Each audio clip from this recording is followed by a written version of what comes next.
Welcome to Kagna TV. Vikarabad జిల్లాలో జరుగుతున్నటువంటి అంశాలను మరియు వివిధ న్యూస్ పేపర్లో వచ్చినటువంటి వార్తలను మేము ముందుంచే ప్రయత్నం చేస్తున్నాం. అందులో భాగంగా లగచెర్ల సంఘటన అయ్యి 5-6 రోజులు అవుతున్నా ఇప్పటికీ భయం అంటూ మనము ఆంధ్రప్రభ పేపర్లో చూసుకుంటున్నాం. అదేవిధంగా కోలుకోలేని గ్రామాలు, ఇప్పటికే 46 మందిపై కేసు నమోదు, అదేవిధంగా 21 మందిని జైలుకు తరలించిన పోలీసులు అంటూ మనం ఇక్కడ చూస్తున్నాం. అదేవిధంగా పరిగి జైలు నుంచి సంగారెడ్డికి మార్పు అంటూ ఇక్కడ చూస్తున్నాం. అదేవిధంగా ములకత్ పెరగడంతో మార్పు చేసిన పోలీసులు, లగచెర్ల సంఘటనకు సంబంధించిన అరెస్ట్ చేసినటువంటి రైతులను పరిగి జైలు నుంచి సంగారెడ్డి జైలుకు మార్చారు. అంటే ఇక్కడ పరిగి జైల్లో లగచెర్ల, అక్కింపేట, రొడ్డిపేట తండ ప్రాంతాలకు నియర్ బై దగ్గరనే ఉంటుంది కాబట్టి అక్కడ తాకిడి ఎక్కువ అవుతుంది కాబట్టి అది మళ్ళీ జైల్లో ఉన్న మిగతా వారికి ఇబ్బంది కలుగజేస్తుంది కాబట్టి అక్కడ నుంచి సంగారెడ్డికి మార్చారు. గ్రామంలో కొనసాగుతున్న 144 సెక్షన్ అంటే ఇక్కడ చూస్తున్నాం. అదేవిధంగా గ్రామంలో మద్యం విక్రయాలను కట్టడి చేసిన పోలీసులు అంటూ చూస్తున్నాం. ఇక అక్కడ దాడి జరిగినప్పటి నుంచి ఆ 4 గ్రామాల్లో మద్యం నిషేధించారు. బెండి చేపల యజమానులకు హెచ్చరికలు, ఆ గ్రామాల్లో కాంగ్రెస్కే పట్టు అంటూ మనము ఆంధ్రప్రభ పేపర్లో చూస్తున్నాం. అదేవిధంగా బెండి చేపలపై ప్రత్యేక నిఘా అంటూ మనం వార్తలు చూస్తున్నాం. ఆ గ్రామాల్లో కాంగ్రెస్ పట్టు అంటూ చూస్తున్నాం. రేవంత్ రెడ్డి 32,000 మెజారిటీతో గెలుపొంది సీఎం అయ్యారు. దిద్యాల మండలంలో ఫార్మా విలేజ్ ఎంపిక చేసిన గ్రామాల్లో రేవంత్ రెడ్డికి భారీ మెజార్టీ వచ్చింది. పోలేపల్లిలో 430 ఓట్ల మెజార్టీ రాగా లగచెర్లలో 186 ఓట్లు, హకీంపేటలో 107 ఓట్లు మెజార్టీ వచ్చినట్లు మనకు వార్త ద్వారా చూస్తున్నాం. అదేవిధంగా మరొక వార్త చూసుకున్నట్లయితే గ్రూప్ 3 పరీక్షకు పకడ్బందీగా ఏర్పాట్లు అంటూ ప్రకటన చేసిన ఎస్పీ నారాయణ రెడ్డి గారి వార్తను మనం చూస్తున్నాం.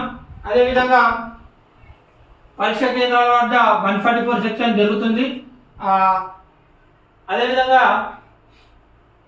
17-18 తేదీన జరుగుతున్న గ్రూప్ 3 పరీక్షకు సంబంధించి మనం ఎక్కడెక్కడ ఏ సెంటర్లు ఉన్నాయంటే జిల్లాలో మొత్తం 31 సెంటర్లు ఉన్నాయి. అందులో వికారాబాద్ పోలీస్ స్టేషన్ పరిధిలో 14, తాండూరు టౌన్ పరిధిలో 11, అదేవిధంగా పరిగి పోలీస్ స్టేషన్ పరిధిలో 5, చెన్గొమ్మల్ పోలీస్ స్టేషన్ పరిధిలో 1 సెంటర్లు ఉన్నాయి. ఈ నేపథ్యంలో భారీ బందోబస్తు ఏర్పాటు చేసి సెంటర్ల దగ్గర 144 సెక్షన్ ఏర్పాటు చేయడం అనేది జరిగింది. అదేవిధంగా మరొక వార్తను మనం చూసుకున్నట్లయితే చదువుతో పాటు క్రీడల్లో రాణించాలని తాండూరు ఎమ్మెల్యే మనోహర్ రెడ్డి గారు పేర్కొంటున్నటువంటి వార్తను చూస్తున్నాం.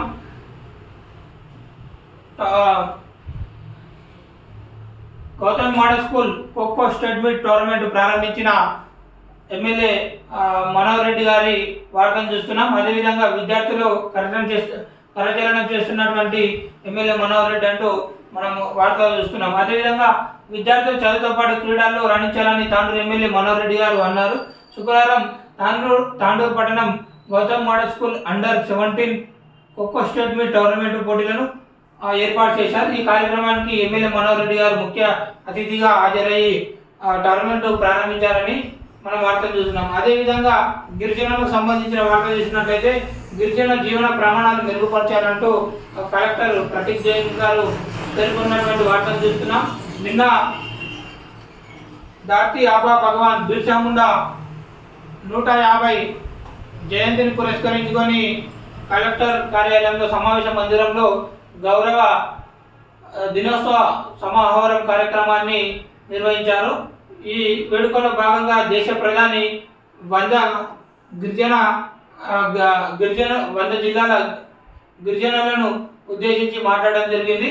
అదేవిధంగా మరొక పేపర్ చూసుకున్నట్లయితే ఈనాడు పేపర్ చూసుకున్నట్లయితే దాంట్లో మత్స్య సంపదకు మహాదశ అంటూ మరొక వార్త చూస్తున్నాం. ఇప్పటికే జలాశయాల్లో పెంచనున్న 64.4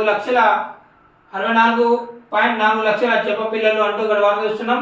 మత్స్య సహకార సంఘాలు జిల్లాలో 148, మత్స్యకారులు 4800, చిన్న చెరువులు 738, పెద్ద చెరువులు 14 చెరువులు అంటూ మనం వార్త ఇస్తున్నాం.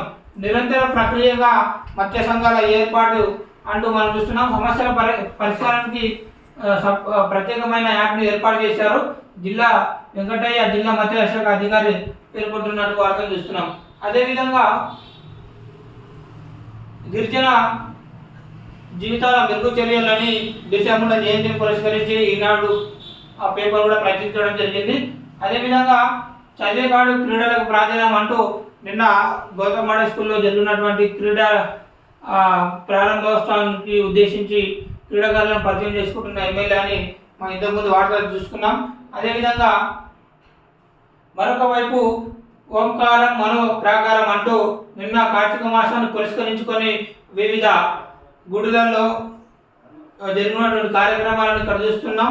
తాండూర్ వరసిద్ధి వినాయక దేవాలయంలో శివుడు ఓం వంటి ఆకారంలో ఆకర్షణీయంగా నిలిచిన కార్తీక దీపాలతో మహిళలంటూ ఇక్కడ మనం ఈనాడు పేపర్లో చూస్తున్నాం. అదేవిధంగా అనంతుడి చెంత భక్తుల కులాలం స్వామివారిని దర్శించుకున్న ఎమ్మెల్యే యాదయ్య కుటుంబ సభ్యులు అంటూ మనం ఒక వార్త ఇస్తున్నాం. మరొక ప్రధానమైన వార్తను చూసుకున్నట్లయితే లగచర్ల ఎందుకు ఇలా అంటూ మనం వార్తను చూస్తున్నాం.